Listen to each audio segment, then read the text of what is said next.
He's coming soon.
Yahweh Eloheinu melech olam baru ata Yahweh Eloheinu melech olam Besem Adonai Yeshua Mashiach Ruach Kodesh kila olam faet baru ata Yahweh Eloheinu melech olam asal kinsanu memisota Elohanim Yisimka Elohim ke Efraim ke Menashe Yisimaim ke Sarah Rifkara Elohia. Bapa, kami menyerahkan anak-anakmu sekolah sahabat ke dalam tanganmu. Biar mulai sejak dari masa kanak-kanak masa kecil mereka menjadi milik kesayanganmu sendiri. Segala roh kutuk nenek moyang agamawi keturunan kemiskinan kecelakaan maut penyakit dan kebodohan kami tolak usir demi nama Adonai Yeshua Mashiach. Biarlah yang ada dalam diri mereka yang kekayaan, kemuliaan, sukacita, damai sejahtera berkat melimpah masa depan yang telah bersama dengan Engkau. Biar mereka tumbuh menjadi anak yang sehat, tumbuh menjadi anak yang cerdas, bahkan kecerdasannya 10 kali lipat dibandingkan anak zaman sekarang seperti Nabi Daniel. Bapa memberkati mereka menjadi anak-anak yang takut akan Elohim. Terima kasih Bapa, kami menyerahkan anak-anakmu dalam tanganmu. Sebentar kami merenungkan Jafar Elohimku. Urapi mempelaimu dan urapi seluruh kilatmu dengan urapan yang sama. Kuasailah pikiran kami berbicara ya Ruach Kodesh, karena kami siap mendengarkan Jafar Elohimku demi nama Adonai Yeshua Mashiach. Amin. Ya, anak-anak sekolah sahabat ke ruangannya, silakan.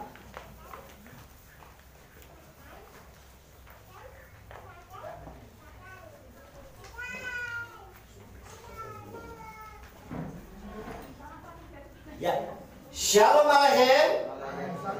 Apa kabarnya? Luar biasa. Yes. Anak Tuhan, kita itu Sangat istimewa. Bapak Ibu Saudara yang dikasih oleh Bapak Yahweh, saya minta maaf khususnya buat yang mengikuti live streaming karena beberapa kali terputus karena memang jaringannya sedang kurang bagus. Jadi sinyalnya lagi naik turun. Jadi saya minta maaf kalau kurang nyaman karena beberapa kali sekitar 2 atau 3 kali tadi terputus. Jadi kalau nanti mau lihat fullnya bisa lihat di YouTube.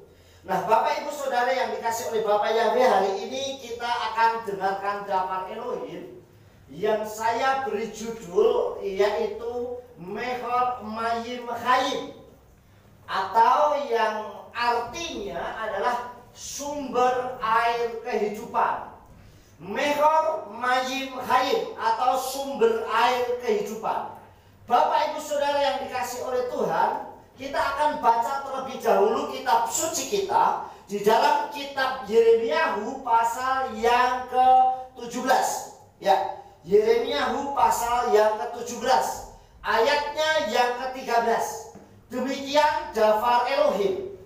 Mikweh Yisrael, Yahweh Kal Osveka, Yesfosu, Yesore Baaretz, Yichatefu Ki Atzfu, Mechor Mayim Chayim et Yahweh. Yang artinya saudara, ya Yahweh pengharapan Yisrael. Semua orang yang meninggalkan engkau akan mendapat malu. Semua orang yang menyimpang darimu akan tertulis di dalam debu, karena mereka telah meninggalkan Yahweh sumber air kehidupan. Nah, saudara yang dikasih oleh Tuhan, satu ayat Jafar Elohim ini mengandung makna arti yang sangat dalam. Satu ayat di dalam kitab Yeremiyahu ini saja itu dampaknya luar biasa saudara. Kita akan lihat apa yang ada di dalam kitab Yeremiyahu ini saudara. Perhatikan baik-baik. Yang pertama saudara, ya, ada poin yang pertama yaitu apapun kondisi dan situasinya, jangan pernah meninggalkan Aba Yahweh. Sekali lagi saudara, dalam situasi, dalam kondisi situasi apapun, jangan pernah meninggalkan Bapa Yahweh bersama Yeshua Mashiach. Jangan pernah meninggalkan Tuhan. Apapun kondisinya, apapun situasinya. Mungkin saudara saat ini kondisinya lagi terpuruk, kondisinya lagi mencekam, kondisinya lagi dalam situasi yang tidak menentu, ataupun situasinya sedang sulit. Tapi sekali lagi, jangan pernah meninggalkan Tuhan.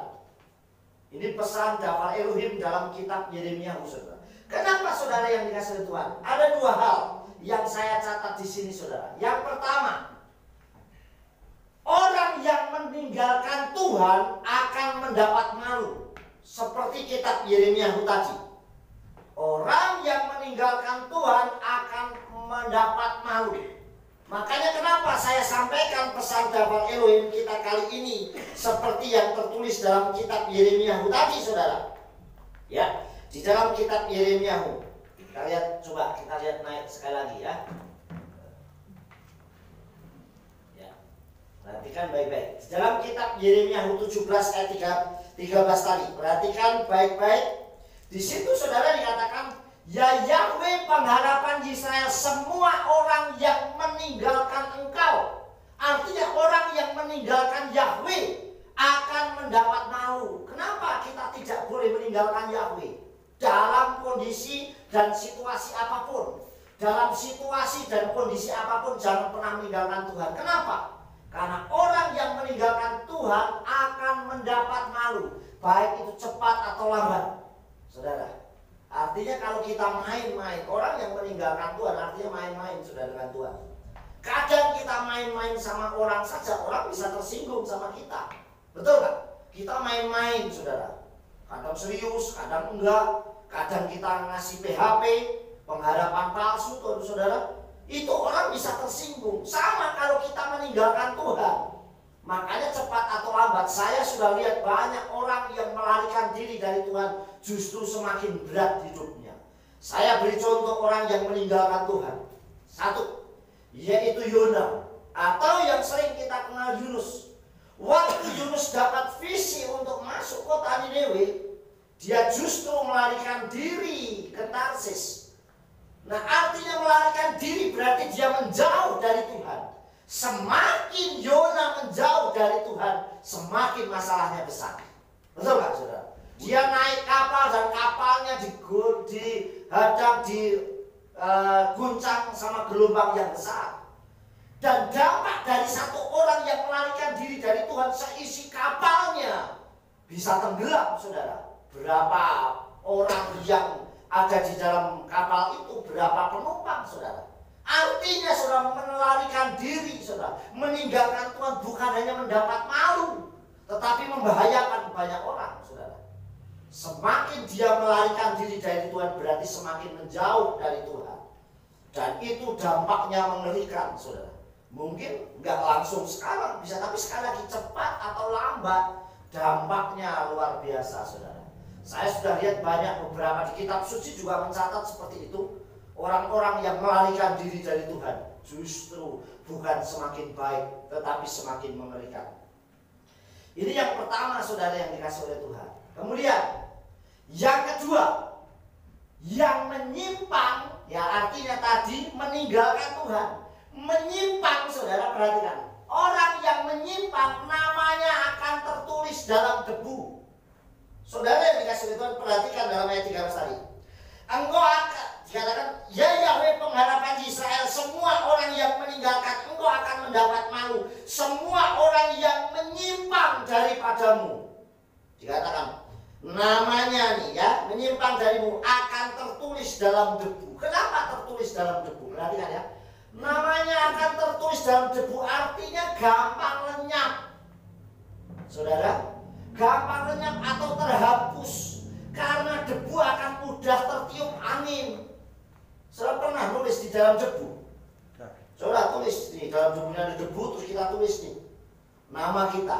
Kemudian ada angin, hilang nama kita. Tulisannya akan hilang. Artinya orang yang menyimpang dengan Tuhan, menyimpang dari jalan Elohim, menyimpang dari Bapa Yahweh akan mudah tertiup angin dan mungkin namanya akan hilang selama-lamanya. Ini jauh lebih mengerikan. Makanya jangan pernah main-main dengan Elohim. Jangan pernah main-main dengan Tuhan. Nggak apa-apa, Tuhan toh nggak tahu. Saudara, siapa bilang Tuhan? Justru Bapa Yahweh itu maha tahu. Saudara, kalau orang sudah ditulis, dikatakan orang yang menyimpang namanya akan tertulis dalam debu. Kalau tertulis dalam buku kehidupan bagus, berarti kekal. Tapi kalau tertulis dalam debu hanya sementara, tertiup angin atau apapun juga akan hilang, saudara. Makanya jangan sampai nama kita tertulis di dalam debu. Tapi biarlah nama kita tertulis dalam kitab kehidupan. Amin. Seven Hakayim ada tertulis di situ, saudara. Ini yang kedua, saudara. Jangan pernah, sekali lagi, oleh sebab itu yang menyimpang. Ini dampaknya ada dua hal tadi, saudara.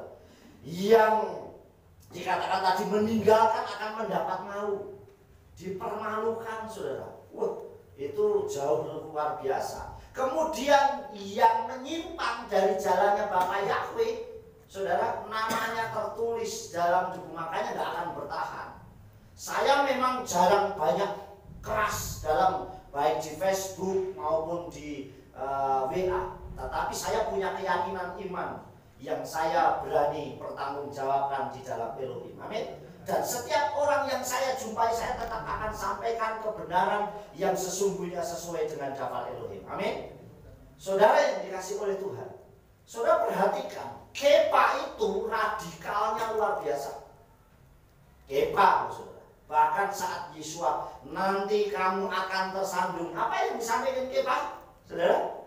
Tidak, guru, sekali-kali tidak. Sekalipun aku harus mati, aku tidak radikal, saudara. Tetapi begitu lihat Yesua teraniaya dan orang berkata, bukankah engkau dari salah satu mereka? Apa yang dia katakan? Aku nggak kenal. Betul nggak, saudara? Keyakinan kita, iman kita tunjukkan kepada Elohim. Amin. Bahwa kita tidak akan pernah goyah dengan apapun. Artinya punya pendirian. Kita bersyukur kita sudah sejak tahun 2004 di tempat ini loh ya.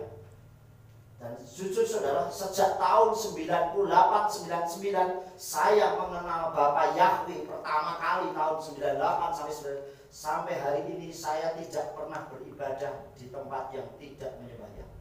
Karena saya konsisten, saudara. Artinya saya tidak mau, saya tetap mau menyembah Bapak Yahweh Elohim. Amin. Sekalipun itu proses, tapi saya tetap konsisten. Ini salah satunya. Kalau saya punya komitmen, sekalipun saya tidak harus bilang saya loh menyembah Yahweh, tidak. Tetapi saya konsisten, saudara. Artinya belajar untuk kita konsisten. Bahkan kalau saudara tahu, dulu tahun 2000 saya mau menikah saja, itu sulit. Belum ada gembala yang memang menyembah Yahweh yang mau memberkati. Sampai orang yang mau memberkati saya bilang, kalau mau memberkati saya harus tidak ada nama lain. Itu tahun 2000, saudara. Itu belum ada, Pak Yakob belum, Pak Lukas saya belum, saudara. Itu saya harus sudah sampai seperti itu, saudara. Kenapa? Karena saya punya komitmen cinta sama Bapak Yahweh. Amin. Amin. Saudara, sampai gembala pendeta yang mau melayani, dan pendeta itu sekarang sudah meninggal dipanggil Tuhan. Iya Mas, tetap saya tidak akan menyebut nama Tuhan yang lain. Amin. Artinya saya punya komitmen bahwa saya mau dalam hal apapun cinta sama Bapak Yahweh. Jadi saudara, yang menyimpang jangan pernah menyimpang. Kitab suci banyak sekali diajarkan jangan menyimpang ke kanan atau ke kiri. Artinya kita disuruh fokus sama Bapak Yahweh. Karena kalau kita fokus kita akan cepat sampai. Tapi kalau kita menyimpang, aduh lihat kiri, aduh di sini ada yang jualan kolak nih, berhenti. Belok kaki kanan ada yang jualan pecel, berhenti, lama saudara sampai. Tapi kalau kita fokus sama Tuhan, itu kita tetap mendapat prioritas dari Elohim. Itu yang kedua, saudara. Kita lanjutkan, ya. Nah, poin yang kedua, ya. Apapun poin pertama, apapun kondisinya dan situasinya, jangan pernah meninggalkan Elohim.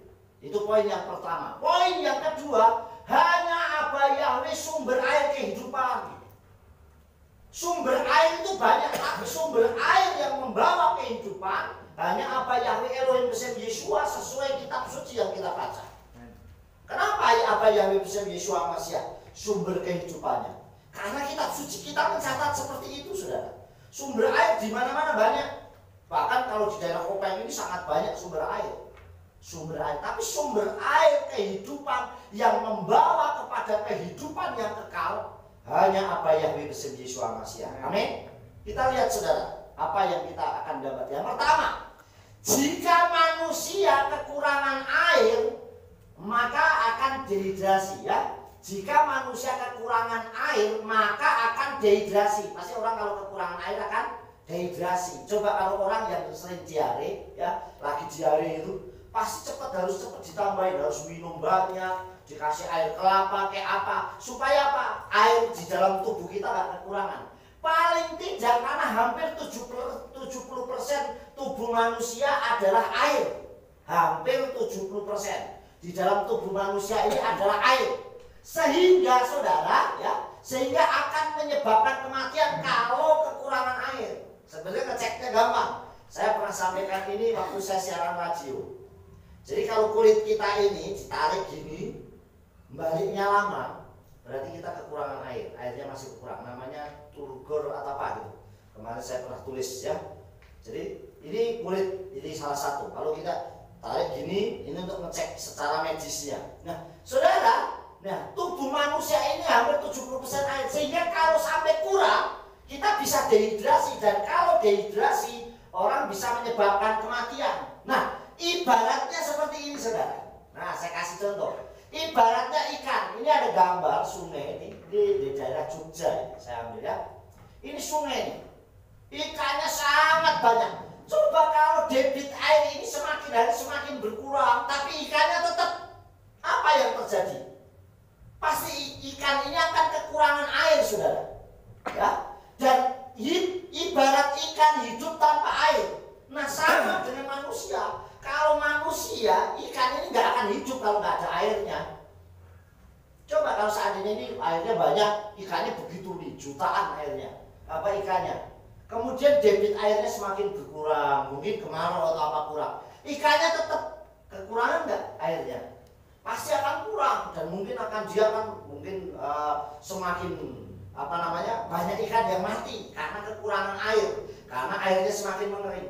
Sama kalau ikan saja itu tidak ada airnya dia akan mati. Sama dengan kita juga akan mati tanpa Tuhan.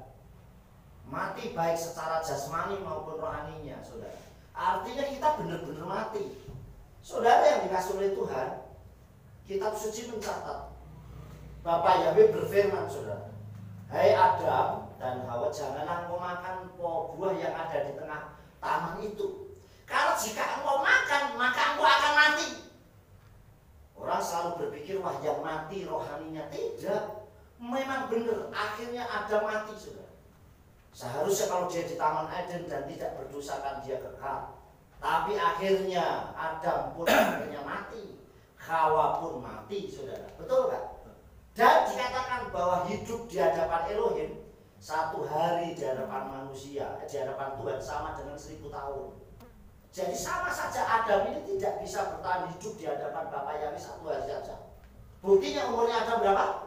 930 atau berapa? 937. Ayo lihat, coba jangan berandai-andai ya. Ya, coba lihat Kejadian nanti biar tidak salah ya. Nih lihat. Saya buka jalan. Ayo, ada yang udah ketemu?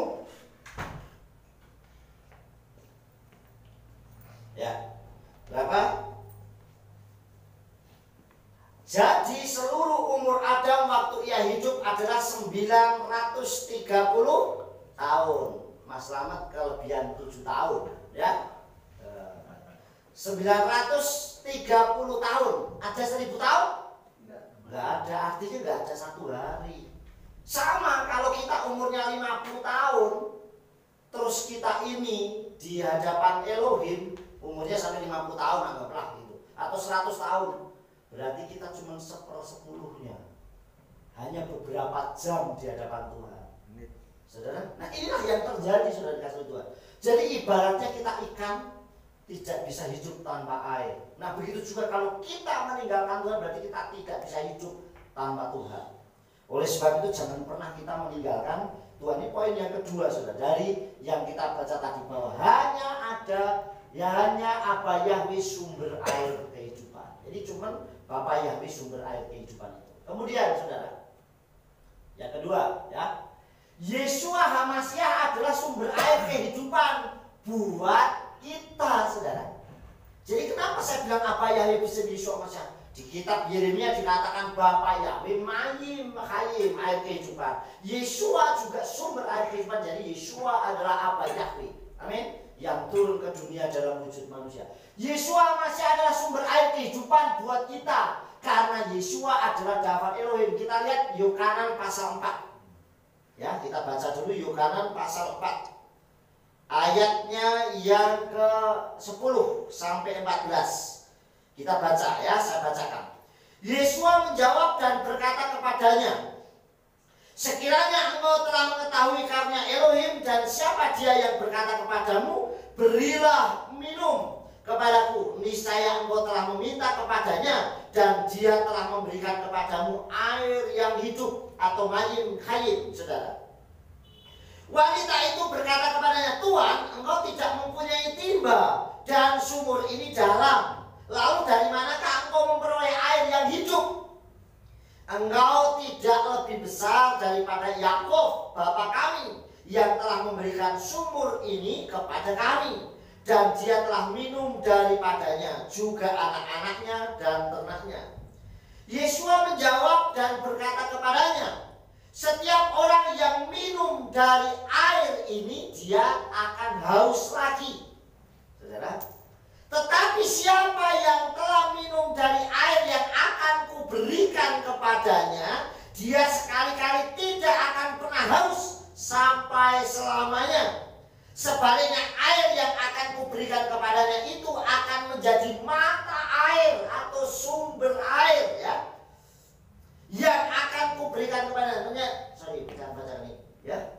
Tidak akan pernah haus lagi selamanya. Sebaliknya, air yang akan kuberikan kepadanya itu akan menjadi mata air di dalam dirinya. Amen. Yang terus memancar sampai hidup yang kekal. Amin. Amin, saudara. Jadi Yeshua Masih, saudara yang kasih Tuhan, ini percakapan Yeshua dengan wanita Samaria atau Somron.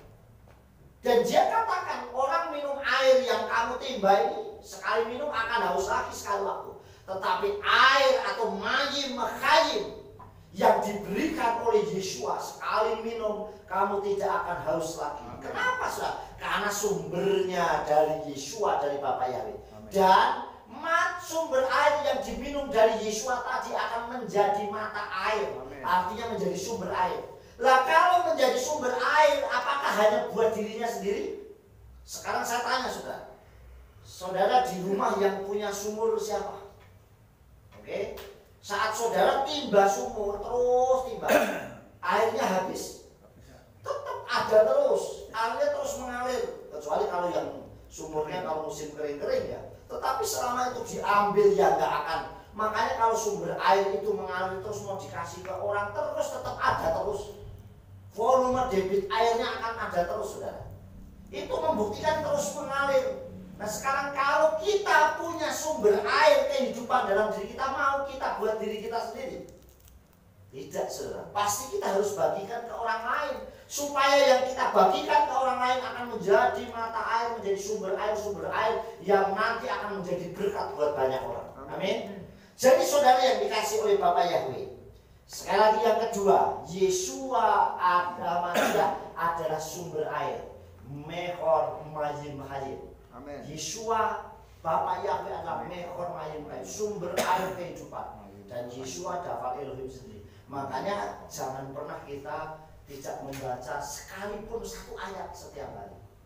Kalau kita baca satu ayat saja, nih saudara, kalau kita baca setiap hari satu ayat saja, berarti kita butuh waktu. Kalau satu pasal, kalau kita bacanya setiap hari satu pasal, kita membutuhkan 1188 hari. 1188 hari. Setiap hari satu pasal. Berarti paling enggak 3 tahun selesai. Kalau bacanya satu pasal setiap hari, saudara. Satu hari satu pasal, satu hari satu pasal. Itu butuh waktu 1188. Karena ada 1188 pasal. Itu kalau kitab kanon Ibrani. Kalau kanonnya Indonesia itu ada 1189. Karena di Maleakhi itu ada, kalau di terjemahan ada 4 pasal, kalau Ibrani cuma 3 pasal. Ayatnya sama, cuma begitu sudah 18, kalau Indonesia jadi pasal 4 ayat 1, tapi kalau Ibrani langsung ayat 19, 20 dan seterusnya. Jadi isinya ayatnya sama, hanya pemenggalan pasalnya yang berbeda. Kemudian saudara yang dikasih oleh Tuhan, kalau kita bacanya setiap hari satu ayat, butuh 31.183. Karena ayatnya ada 31.108. Kita sudah mati, belum selesai baca ayatnya. Kalau satu hari, satu ayat. Coba kalau 31.000 saja. Setiap hari itu 31.000 hari. Itu berapa sudah? Berapa tahun? Karena 1000 hari itu 3 tahun, ya enggak? Nah kalau 30 tahun, nah 1000 hari 3 tahun kali 30, 90 tahun. Mulai lahir saudara. Wis mulai tua gini masih baca satu. Sampai mana Pak? Ini baru Markus. Besok panggil Tuhan saudara. Belum selesai. Saudara, ini kalau kita bacanya satu hari, makanya jangan pernah baca cuma satu hari. Itu cuma satu ayat. Paling enggak beberapa ayat. Coba kalau saya kirim renungan tiap hari kan satu ayat. Nah saudara, saya bersyukur GPF Wadula Yahweh ini setiap ayat Sabat rajin baca kita. Dan kemarin sudah selesai. Bulan Februari kemarin kita sudah selesai dari kitab Bereshit, Kejadian sampai Wahyu. Sekarang mengulang lagi. Terus padahal itu seminggu sekali saudara. Dan satu minggu 3 pasal. Ya, 1 minggu 3 pasal. Itu makanya butuh waktunya sampai 5 tahunan buat selesai itu. 2015 kita mulai, baru 2021 kemarin selesai. Karena apa? Karena cuma 1 minggu 1 ayat, 1 pasal dan 3 kitab. Coba kalau itu setiap 1 minggu 5 pasal, wah berarti sama saja setiap hari 1 pasal saudara. Nah saudara yang dikasih oleh Bapak Yahweh, kita lanjutkan ya. Ya. Perhatikan deh. Jika kita selalu taat dan setia menyembah dan menjadikan apa Yahweh Elohim bersama Yeshua HaMashiach sebagai Tuhan kita satu-satunya, apa yang kita akan peroleh? Jika kita nih selalu taat, setia dan menjadikan Bapa Yahweh Elohim itu satu-satunya sebagai Tuhan kita, juru selamat kita satu-satunya, apa yang kita akan dapatkan saudara? Saudara perhatikan baik-baik. Jika kita hanya menjadikan satu. Kenapa? Karena memang Elohim kita ini cemburu. Nah, apalagi menyembah Tuhan yang lain.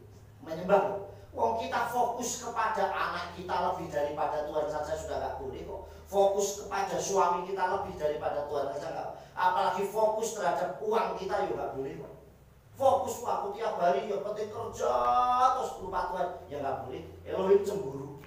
Artinya kita tetap menomorsatukan Tuhan. Apa yang kita dapatkan? Jika kita selalu taat dan setia menyembah dan menjadikan apa yang Elohim bersama Yeshua HaMashiach sebagai Tuhan kita.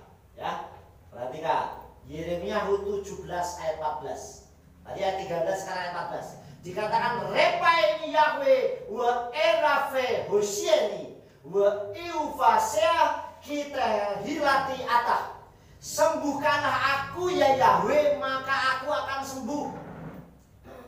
Selamatkan aku, maka aku akan selamat, karena engkau adalah pujianku. Amin. Jadi saudara, kalau kita menomorsatukan Tuhan, artinya apa yang Tuhan kita mau, kita berdoa selamat, tidak bertentangan dengan cara Elohim, pasti Tuhan kabulkan. Amin. Daripada kita menjauh, daripada kita menyangkal, daripada kita meninggalkan, yang akhirnya dampaknya dipermalukan atau kita menjadi malu, bahkan ditulis hanya di dalam debu. Tetapi begitu kita taat dan setia, apa yang kita perlu perhatikan ya? Yang pertama, ya, satu, kita akan sembuh. Sembuhkanlah aku ya Yahweh, maka aku akan sembuh. Yang disembuhkan ini segala macam penyakit. Ya, penyakit tubuh secara fisik. Artinya kalau kita sakit kita berdoa dan saya yakin Bapak Yahweh menyembuhkan kita. Yang kedua, sakit ekonomi kita, mungkin ekonomi kita lagi terpuruk, usaha kita, pekerjaan kita, pertanian kita, peternakan kita. Bapak, aku lagi sakit nih ekonomiku, pasti engkau sanggup sembuhkan. Amin. Jadi kata-kata ini membuat hal yang luar biasa. Sembuhkanlah aku, maka aku pasti sembuh. Amin. Nah, ini kita punya Tuhan yang luar biasa. Kemudian sembuhkan keluargaku, dipulihkan keluarga kita. Artinya apapun yang kita mau, dipulihkan pelayanan kita, dipulihkan kehidupan kita. Artinya disembuhkan, semuanya disembuhkan. Nah ini kalau kita memang mau taat dan setia. Karena saya selalu bilang saudara yang dikasih oleh Bapak Yahweh, kalau kita ini anak, Bapak Yahweh itu bapaknya kita. Gak mungkin yang namanya bapak itu tega sama anaknya. Saudara, coba kalau anaknya sakit aja, bapaknya sudah panik, bingung, pasti cepat disembuhkan. Gak ada anaknya sakit, sudah jatuh, dan mungkin kakinya kesleo atau ke luka, terus anak bapaknya bilang gini, nggak apa-apa, kalau perlu malah tambahin yang itu kan baru yang kanan, kiri sekalian sini dibuat supaya kesleo. Nggak ada orang tua seperti itu. Pasti dia akan panik dan cepat, secepat mungkin anaknya akan diobati, betul nggak? Jatuh pun cepat digendong, saudara. Itu orang tua. Nah, sama kalau kita anaknya, kita pasti akan disembuhkan. Kalau anaknya sakit, orang tuanya semalam bisa nggak tidur, betul nggak saudara? Betul. Waduh, nungguin, aduh kasihan nih, panas, dikompres ini, saudara sudah kayak gitu. Ini rasanya nggak doyan makan saja, mau makan apa? Padahal kalau biasanya pas nggak sakit nih, mau makan apa? Makan seadanya. Ya kan? Udah tempe, tahu tempe tidak berubah, Tuhan Yesus juga tidak berubah. Udah makan tahu tempe tidak berubah, kan gitu saudara. Tapi giliran sakit mau makan apa? Bakso. Aku nggak mau bakso, rendang. Aku nggak mau rendang. Kalau perlu apa saja dikasih makan. Kenapa? Karena supaya orang tuanya tahu kok, supaya anaknya cepat sembuh. Amin. Begitu juga kalau kita sakit, Bapak yang mau kita cepat sembuh. Amin. Tapi kita berani ya ngomong, Tuhan sembuhkan aku, dan saya yakin Engkau menyembuhkan aku. Amin. Itulah yang terjadi saudara, disembuhkan segala macam. Ini yang pertama. Yang kedua, kitab Sluhim ya, ini ayatnya, Kisah Para Rasul pada 30. Kitis lakyat kal rape kholim wala asut otot umafetim besim Yeshua afdeka hakodes. Ketika engkau mengulurkan tanganmu untuk kesembuhan, bahkan tanda-tanda dan keajaiban-keajaiban terjadi melalui nama yang kudus, putramu atau hambamu Yeshua itu. Jadi kita punya nama yang maha dahsyat. Besem Yeshua HaMashiach, hari ini aku sembuh. Amin. Besem Yeshua HaMashiach, hari ini aku bangkit dari keterpurukan. Besem Yeshua HaMashiach, hari ini aku diberkati. Amin. Ini perkataan-perkataan yang membangun. Malah jangan bilang ini, mati aku hari ini. Ayo repot, giliran sakit gigi sebentar terus aduh, tapi pengennya mati. Giliran sakit gigi udah nangis. Sudah lebih bagus kalau tiap pagi saya bilang, terima kasih besem Yeshua HaMashiach, demi nama Yeshua HaMashiach hari ini aku bangkit. Besem Yeshua HaMashiach, hari ini aku sembuh. Amin. Ini perkataan-perkataan yang membangun. Besem Yeshua HaMashiach, hari ini ekonomiku diberkati luar biasa. Amin. Para pembeli yang aku jualan semua berdatangan. Pertanianku dibuat berhasil, tokoku dibuat lancar, semuanya dibuat diberkati luar biasa. Amin. Nah ini perkataan yang luar biasa. Perhatikan apa yang dikatakan Kepa sama Yohanan saat masuk bait Elohim. Waktu ada orang meminta-minta, dia katakan besem Yeshua HaMashiach Nazaret. Kum hidarek, demi nama Yeshua HaMashiach orang Nazaret itu bangkit dan berjalanlah. Cuma dikatakan perkataannya. Berani nggak kita berkata-kata seperti itu? Amin. Jadi tidak pernah menyimpang, apalagi meninggalkan Tuhan. Yang kedua saudara, kita pasti selamat. Nah kuncinya ini saudara, banyak orang, aku selamat gak ya? Kita yakin kita pasti selamat karena hanya apa yang besem Yeshua HaMashiach, juru selamat satu-satunya. Amin. Jalan banyak tapi juru selamat bagi iman kita hanya apa yang besem Yeshua HaMashiach. Kita lihat ayatnya ya, yang terakhir. Ya. Perhatian baik. Yesaya 43 ayat 11. Kita baca bersama-sama dengan suara yang keras ya. 1, 2, 3. Anoki Yahweh We'emi Baladai Mosia. Akulah Yahweh, tidak ada juru selamat selain. Sesuai daftar Elohim yang kita imani ini, ada juru selamat yang lain? Nggak ada. Ini sesuai dengan iman kita. Makanya dikatakan akulah Yahweh, tidak ada juru selamat selain Yahweh. Amen. Jadi juru selamat pasti hanya Bapak Yahweh, besem Yeshua HaMashiach. Karena di bawah kolong langit tidak ada nama lain yang orang beri selamat kecuali melalui Yeshua HaMashiach. Sampai Yeshua katakan ani haderek wa emet wa kaim. dan akulah jalan dan kebenaran dan kehidupan. Tidak seorang pun bisa datang kepada Bapa Yahweh Sang Juru Selamat kalau tidak melalui Juru Selamat satu-satunya, yaitu Yeshua Aba Yahweh Besen Yeshua HaMashiach. Amin. Jadi saudara yang dikasih oleh Tuhan, kita bersyukur. Artinya kita ada jaminan keselamatan. Kita nggak perlu berusaha keras. Hanya yang penting kembali ke kitab suci kita dalam kitab Yeremia tadi. Yeremia 17. Nah, yang penting saudara ya, yang paling penting dalam kitab Yeremia pasal 17 tadi ayat 13, yang paling penting satu, ya, jangan pernah meninggalkan Tuhan. Amin. Apapun kondisi dan situasinya. Yang kedua, jangan pernah menyimpang dari jalannya Tuhan. Karena kalau kita menyimpang, kita akan terlambat, bahkan dikatakan tertulis di dalam debu. Kalau ditulis dalam debu hanya mudah diterpa angin, hilang, nama kita tidak tercatat lagi. Jadi jangan pernah main-main, jangan pernah menyimpang, apalagi saudara meninggalkan Tuhan. Jadi ibaratnya kalau orang kita itu di Indonesia punya NKRI harga mati, kita juga sama, iman kita hanya Bapa Yahweh Yeshua HaMashiach sampai mati. Amin. Jadi kita benar-benar sungguh-sungguh menuju Tuhan. Yang terakhir, saudara bangkit berdiri, ya. Yuk kita baca bersama-sama. Mekor Mayim Kayim artinya sumber air kehidupan. Yuk kita baca bersama-sama. 1, 2, 3. Aba Yahweh Elohim Besen Yeshua HaMashiach adalah